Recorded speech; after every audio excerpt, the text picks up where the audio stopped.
1, 2, 3, 4, 5, 6, 7, 8, 9. 1, 2. Hey, what's up everyone? And today we're doing the Morse Code commandments. I'm breaking down rental rules for all my renters out there so you know your rights. Baby, baby. 4, 5, 1, 2, 2, 2, 3, 3. Right now in the city of Toronto, rent is ridiculous. And when I mean ridiculous, I mean absolutely crazy. You're looking at well over $2,500 for a 2-bedroom condo, and guess what? You're even facing rent bidding wars right now.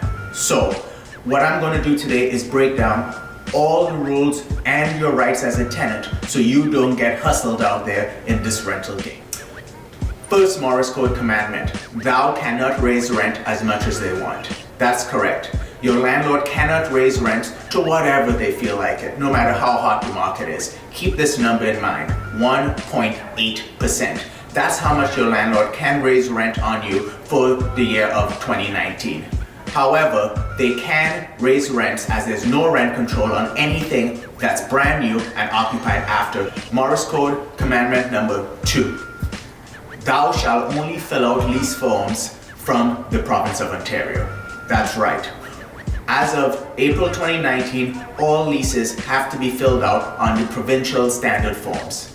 So, if your landlord has provided you a form or a lease with their own rules and regulations, forget about it.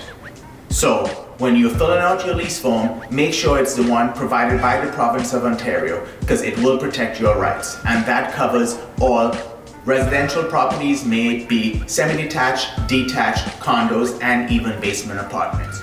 Morse Code commandment number 3, thou shalt know one's rights. So, it's been pretty crazy out there in the rental market, and I'm hearing a bunch of crazy stuff going on right now, such as landlords requesting security deposits of $500 or 2, 3, sometimes even 4 months worth of rent in advance. Remember this, that's all illegal. Morse Code commandment number 4, thou cannot take one's pets. So what do I mean by that? If you happen to own a cat or a dog or even a canary, for example, your landlord cannot say pets are not allowed on the premises. The only exception to that rule is if you've moved into a condominium and the condo corp rules state that no more for the last commandment of the Morse Code. Do unto others as they do unto you. If you decide to move, you need to provide 60 days notice prior to the end of your lease, or if you're month to month, still 60 days notice prior to the end of the month. The same goes for your landlord. If they've decided they need to sell the property or they have a family member moving in, they need to provide you with at least 60 days notice prior to asking you to leave. Plus, as a tenant, they need to provide you with 1 month's rent as part of compensation. Now that you know the Morse Code commandments and rights, let's get on to some real talk. If you're looking to rent in 2019, be prepared to pay more than the last person that occupied this space before you. And that's the Morse Code. Live by it.